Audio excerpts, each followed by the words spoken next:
चार दोस्त जंगल के सुनसान रास्ते पर पैदल चल रहे हैं। चारों के हाथ में टॉर्च है और हंसी मजाक करते जा रहे हैं। रास्ते में एक पुराना टूटा हुआ बोर्ड दिखता है, आगे जाना मना है। एक दोस्त मुंह बनाकर कहता है, भूत वूत कुछ नहीं होता।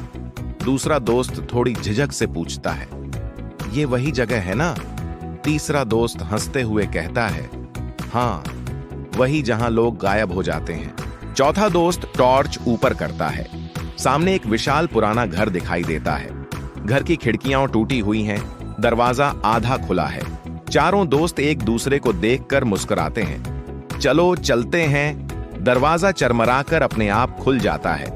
भीतर घुप अंधेरा है, दीवारों पर मकड़ी के जाले फैले हैं। घर के अंदर एक अजीब सी सड़ी हुई गंध फैली हुई है। एक दोस्त छींकते हुए कहता है, ये कौन सी बदबू है भाई? टॉर्च की रोशनी में दीवार पर पुराने खून के धब्बे दिखते हैं। एक पुराना झूमर बिना हवा के जोर से हिलने लगता है। एक दोस्त सहमे हुए कहता है, ये जगह तो सच में डरावनी है। चारों दोस्त अलग अलग कमरों की ओर बढ़ते हैं। पहले कमरे में एक पुरानी लकड़ी की कुर्सी और एक बंद ट्रंक पड़ा है।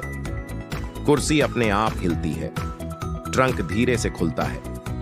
दूसरे कमरे में दीवारों पर बच्चों की डरावनी ड्राइंग्स बनी हैं, चेहरों पर आंसू। एक खिड़की अचानक जोर से बंद हो जाती है। एक दोस्त डर कर चिल्लाता है, क्या था वो? तीसरे कमरे में एक बड़ा सा शीशा है। दोस्त अपना चेहरा देखता है, पर चेहरा उसका नहीं होता। एक डरावनी आवाज आती है, भागो, अभी भी वक्त है। चारों दोस्त घबराए हुए एक जगह इकट्ठा हो जाते हैं। दीवार से एक पुराना टेप रिकॉर्डर गिरता है। बटन दबाते ही एक औरत की सड़ी हुई आवाज आती है, बाहर मत जाना। टॉर्च की बैटरी धीमी पड़ने लगती है। एक दोस्त घबरा कर कहता है, हम यहां से निकलते हैं।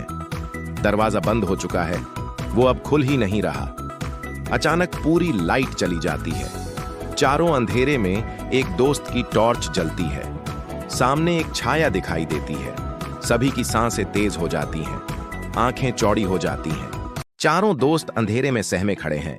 टॉर्च की हल्की रोशनी कांप रही है। एक दोस्त धीमी आवाज में कहता है, सामने कोई है। छाया धीरे धीरे पास आती है, मगर चेहरा साफ नहीं दिखता। एक दीवार पर अचानक खून से लिखा दिखता है, तुम वापस नहीं जा सकते। टॉर्च जलती बुझती है और छाया गायब हो जाती है। एक दोस्त पसीने में भीगा हुआ, हमें छत की तरफ चलना चाहिए। सीढ़ियां चरमराती हैं, हर कदम पर अजीब सी आवाज। छत पर एक पुराना झूला झूल रहा है। बिना हवा के झूले पर एक पुरानी गुड़िया रखी है, जिसकी आंखें खून जैसी लाल हैं। गुड़िया अचानक हिलती है और जोर से हंसती है। एक दोस्त पीछे मुड़ता है, वहां कोई खड़ा है। वो आकृति धीरे धीरे पीछे की ओर खिसकती है। बिना पैर के एक पुराना ट्रंक खुलता है। उसमें से निकलती है किसी की चूड़ियों की आवाज। एक तस्वीर दीवार से गिरती है। नीचे लिखा है, शापित आत्मा। एक दोस्त उस तस्वीर को उठाता है। उसकी आंखों में खून उतर आता है। तीन दोस्त घबराकर पीछे हटते हैं। वो बदल गया है। जिस दोस्त ने तस्वीर उठाई थी, अब वो शून्य में घूर रहा है। उसका चेहरा धीरे धीरे किसी और में बदलने लगता है। दीवार पर एक दरवाजा अपने आप खुलता है और अंदर से धुआं निकलता है। एक और पुरानी आवाज, इस घर से कोई नहीं निकला। सामने एक पुराना झूमर अचानक जमीन पर गिर जाता है। छत से किसी के चलने की आवाज आती है, मगर ऊपर कोई नहीं है। फर्श पर अचानक किसी ने नाखून खींचे हों जैसी आवाज। एक दोस्त डरते हुए कहता है, ये घर जिंदा है। कमरे की दीवार पर लगे पुराने आईने खुद ब खुद धुंधले होने लगते हैं। एक दोस्त आईने की तरफ देखता है, खुद को नहीं, किसी और को देखता है। आईने में वही परछाई खड़ी है जो अब तक पीछा कर रही थी। एक और आईना अचानक टूट जाता है। कांच के टुकड़े हवा में तैरने लगते हैं। आईने के पीछे दीवार में एक छुपा हुआ दरवाजा नजर आता है। दरवाजा धीरे धीरे खुलता है, अंदर सिर्फ अंधेरा। एक दोस्त कहता है, अब बहुत हो गया, हमें यहां से निकलना है। दूसरा दोस्त जवाब देता है, अब बहुत देर हो चुकी है। कमरे की छत से अचानक कोई सफेद साया नीचे उतरता है। वो साया जमीन से कुछ इंच ऊपर तैर रहा है और उसकी आंखें चमक रही हैं। साया धीरे धीरे चारों की ओर बढ़ता है और हर कदम पर अजीब सी भनभनाहट, दीवारों से खून टपकने लगता है और उसमें चेहरों की परछाइयां दिखती हैं। एक पुराना रिकॉर्ड अपने आप चलने लगता है। एक बच्चे की रोती आवाज। एक दोस्त दीवार की ओर बढ़ता है। दीवार की परत से हाथ बाहर निकलता है। वो हाथ दोस्त की कलाई पकड़ लेता है और अंदर खींचने लगता है। 3 दोस्त मिलकर उसे खींचते हैं, मगर हाथ और मजबूत हो जाता है। अचानक सब कुछ शांत हो जाता है। सिर्फ सांसों की आवाज। फर्श पर लाल रंग में लिखा मिलता है, अब तुम हमारे हो। एक कोना जो अभी तक बंद था, वहां से किसी के गुनगुनाने की आवाज आती है। जैसे ही कोई पास जाता है, वह गाना चीख में बदल जाता है। कमरे का तापमान एकदम गिर जाता है। सांसें धुएं की तरह दिखने लगती हैं। एक पुरानी अलमारी अपने आप खुलती है। अंदर सिर्फ अंधकार। अलमारी के अंदर से एक मासूम सी लड़की निकलती है, मगर उसकी आंखें काली हैं। वो धीमे स्वर में बोलती है, तुमने मुझे जगा दिया। अचानक कमरे की सारी चीजें हिलने लगती हैं, जैसे भूकंप आ गया हो। एक दोस्त गिर जाता है और उसके नीचे फर्श टूटने लगता है। नीचे गहराई में बस अंधेरा है और कोई खींच रहा है। तीनों दोस्त राजू को घूरते हैं। वो अब पहले जैसा नहीं रहा। राजू की आवाज गहरी और डरावनी हो चुकी है। तुम आ ही गए। कमरे की दीवारें लाल चमकने लगती हैं, जैसे खून में डूबी हों।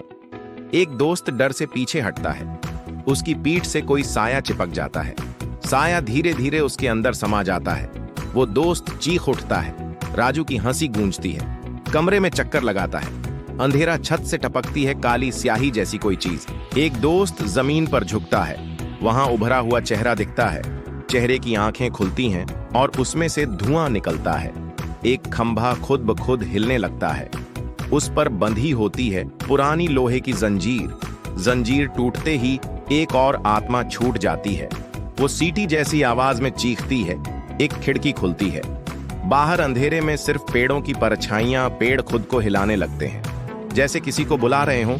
दीवार पर जलते हुए अक्षर दिखते हैं। अब दरवाजा खुल गया है। राजू अपनी गर्दन अजीब तरह से घुमाकर बोलता है, तुमने इसे शुरू किया। कमरे में अचानक चलने लगती हैं पुरानी घड़ियां। हर टिक टिक में डर। एक पुरानी पेंटिंग में चेहरे बदलते हैं। सभी दोस्त उसकी ओर खींचते हैं। एक दोस्त के पैर जमीन में धंसने लगते हैं। वो चिल्लाता है, बचाओ। बाकी 2 दोस्त मिलकर उसे खींचने की कोशिश करते हैं, मगर जमीन और कसती जाती है। राजू आंखें बंद करता है। उसके चारों ओर काली लहरें बनने लगती हैं। राजू के चारों ओर बनती काली लहरें पूरे कमरे में फैलने लगती हैं। एक दोस्त जमीन में आधा समा चुका है। उसकी आंखें सफेद हो गई हैं। बाकी 2 दोस्त चिल्लाते हैं, तू ऐसा क्यों कर रहा है राजू? राजू की आवाज गूंजती है, ये मेरी मर्जी नहीं थी। दीवार से एक काला हाथ निकलता है और एक दोस्त की गर्दन पकड़ लेता है। टॉर्च जमीन पर गिरती है। उसका लाइट फ्लैश करने लगता है। फ्लैश में राजू का चेहरा डरावनी आत्मा में बदलता हुआ दिखता है। एक कोना जलने लगता है। दीवार पर खुद ब खुद उभरे शब्द, शाप पूर्ण हुआ। राजू जोर से चिल्लाता है। उसकी चीख से खिड़कियां फट जाती हैं। कमरे की सारी चीजें हवा में उड़ने लगती हैं। किताबें, टेबल, कुर्सियां। एक दोस्त दीवार से टकरा जाता है। खून बहने लगता है। दूसरे दोस्त की घड़ी तेजी से घूमने लगती है। समय उल्टा चल रहा है। घड़ी की सुइयां टूट जाती हैं और उसके शरीर पर समय के निशान उभरते हैं। कमरे का तापमान अचानक गिर जाता है। सांसें अब जमने लगती हैं। छत से टपकने लगता है लाल रंग का पानी। हर बूंद से आवाज आती है। एक पुराना फोटो फ्रेम फर्श पर गिरता है। उसमें चारों दोस्त दिखाई देते हैं, लेकिन सबके चेहरे बिगड़े हुए हैं। एक छाया कमरे के बीचों बीच आकार लेती है। उसका शरीर उल्टा जुड़ा है। वो छाया सीधा दोस्त के सामने आकर कहती है, तुमने मुझे बुलाया था। एक दीवार पर दिखाई देता है दरवाजा, लेकिन उस पर ताले जड़े हैं। राजू अचानक चुप हो जाता है और अपनी तरफ देखने लगता है। राजू फुसफुसाता है, वो अब मेरे अंदर नहीं है। राजू थर-थर कांपता है। उसकी आंखों से आंसू और खून एक साथ बह रहे हैं। कमरा शांत है, लेकिन हवा में गूंजती है एक धीमी सी फुसफुसाहट। एक कोने में जमीन फटती है। उसमें से निकलता है एक जलता हुआ ताबूत। ताबूत के पास जाते ही लपटें ठंडी हो जाती हैं। अंदर कुछ हिलता है। एक दोस्त पीछे हटता है, मगर उसकी परछाई वहीं खड़ी रहती है। परछाई उसकी तरफ देखती है और मुस्कुराती है। राजू धीरे धीरे कहता है, इस ताबूत में उसका शरीर है। दीवारों पर जलने लगते हैं नाम। अजनबी लेकिन डरावने एक दोस्त उन नामों को जोर से पढ़ता है। तभी उसकी जुबान जम जाती है। वो बोल नहीं पाता, बस गला रगड़ता है और आंखें फाड़ता है। राजू चीखता है, रुको, नाम मत पढ़ो। कमरे में तूफान जैसा कंपन शुरू हो जाता है। छत हिलती है। खिड़की के बाहर दिखाई देता है उल्टा लटका हुआ जंगल। एक पुराना रेडियो चालू हो जाता है। उसमें से आती है किसी स्त्री की कराहती आवाज, मुझे वापस भेज दो, मुझे नींद दो। ताबूत खुलता है। अंदर कंकाल नहीं, बल्कि एक सोई हुई लड़की की आंखें धीरे से खुलती हैं, लेकिन उसकी पुतलियां नहीं हैं। राजू उसके सामने घुटनों पर गिर जाता है। माफ कर दो, मैंने नहीं चाहा था। लड़की उसकी ओर हाथ बढ़ाती है, मगर उसका हाथ धुआं बन जाता है। एक दोस्त डर के मारे दौड़ता है, मगर जमीन उसके लिए रबर जैसी हो जाती है। वो आगे नहीं बढ़ पाता, सिर्फ वहीं पर फंस जाता है। कमरे के हर कोने से अब आवाजें आने लगती हैं। सब एक साथ बोलते हैं, कहां जाओगे अब? सब रास्ते बंद हो चुके हैं। धुंध से भरा कमरा धीरे धीरे साफ होता है। एक दोस्त अकेला जिंदा खड़ा है। वो चारों तरफ देखता है। मैं अकेला हूं। दीवारों पर लगे सारे आईने एक साथ छातक जाते हैं। आईनों से निकालती हैं दोस्तों की परछायां। हर परछाई मुस्कुरा रही है, पर आंखों में आंसू हैं। दीवारों पर तेजी से दौड़ते हैं। पूरी रात के दृश्य एक पुराना पेंडुलम रुक जाता है। वो दोस्त फर्श पर बैठ जाता है। हाथ में ताबीज है। ताबीज चमकता है। चारों ओर उजाला फैलता है। एक आत्मा की आवाज, तुमने शांति चुनी, इसलिए तुम्हें छोड़ रहे हैं। धीरे धीरे दीवारें गायब होती जा रही हैं। अब वो एक खुले मैदान में है। हवा में दोस्तों की आवाज, ध्यान रखना। उसकी आंखों से आंसू गिरते हैं। चेहरा शांत है। जमीन पर खुद ब खुद पगडंडी बनती है। वो उस पगडंडी पर चलने लगता है। उसके पीछे सब धुएं में बडालने लगता है। पेड़, दीवारें, आत्माएं सब मिट रहे हैं। वो एक पहाड़ी के किनारे पहुंचता है। सामने सूरज निकल रहा है। उसकी जेब से गिरती है पुरानी फाती डायरी। डायरी में लिखा है, एक रात जिसने सब बदल दिया।